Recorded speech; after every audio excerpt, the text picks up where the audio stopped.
ازيكم حبايب قلبي، عاملين ايه؟ يا رب تكونوا بخير وبأسعد حال يا رب العالمين. كل سنه وانتم طيبين، رمضان كريم يعود عليكم الايام بالخير والفرح يا رب العالمين. معاكي بقى دلوقتي نص كيلو كبده كده، نخش بقى في الموضوع على طول. نص كيلو كبده دوت، ايا كان بلدي مستورده زي ما تحبي. مع بصله متقطعه، ملح بتكون متبله، ملح وفلفل اسمر وبهارات، هريسه شطه، هريسه توم. ولازم بقى عشان الخطوه اللي جايه ديت مهمه جدا، اقول لكم على حاجه قبل ما انسى. انت حطيتي لايك ولا ما حطيتيش؟ حطي لايك يلا يا حبيبه قلبي، واشتراك كمان. لو اول مره تشوفي قناتي، انا قناتي يوميات ام فؤاد احلى، وبيكي هتبقى احلى واحلى يا قمر انتي. يلا نبتدي. اهم حاجه تكون طاسه على النار سخنه جدا زي ما انتوا شايفين، مولعه خالص. احط فيها الكبده بتاعتي على طول اللي هي متبله بقى، لا يجي نص ساعه، واروح اقلبها. ليه بقى؟ طيب لازم الزيت يكون سخن علشان الكبده تاخد صدمه. لو الزيت بارد او الطاسه بارده، هتنزل ميه وهتبقى طعمها مش حلوه خالص، وهتبوظي الوصفه.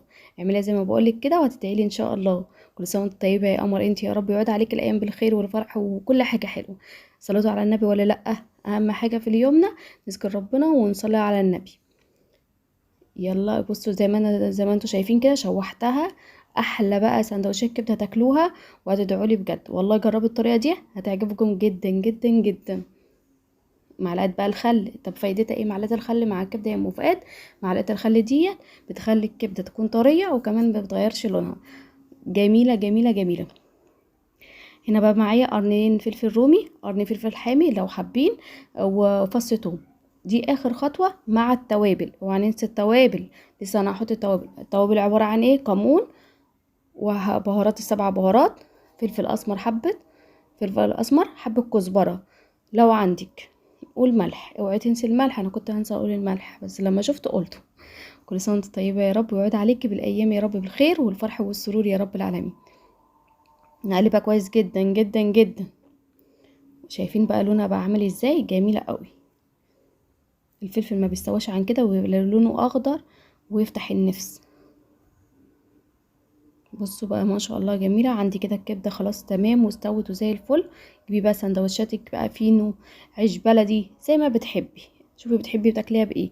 في ناس بتحبها بالفينو وفي ناس بتحبها بالبلدي. ولادي بيحبوها بالفينو، فانا جبت بقى ايه، جيب 10 ولا 20 جنيه فينو. قلت اعمل لهم بقى سندوتشات بقى ايه، واظبطهم. بس طبعا السندوتشات دي ما ينفعش الا بالطحينه، فانا عملت لهم بقى شويه ايه، طحينه كده من اللي قلبك يحبها. بصوا بقى حبه طحينه جميله جدا. والطحينه برضو طريقتها هتلاقيها على القناه. لو اول مره تشوفوا قناتي قناتي يوميات ام فتى احلى، هتلاقي كل الوصفات وكل الروتينات هتعجبك ان شاء الله. بصوا بقى ريحه الكبده اكيد وصلها لكم اكيد يعني. وحبه بقى مخلل بقى خيار حلوين كده والفينو. وتعالي بقى كل تنفع فطار، سحور، غدا.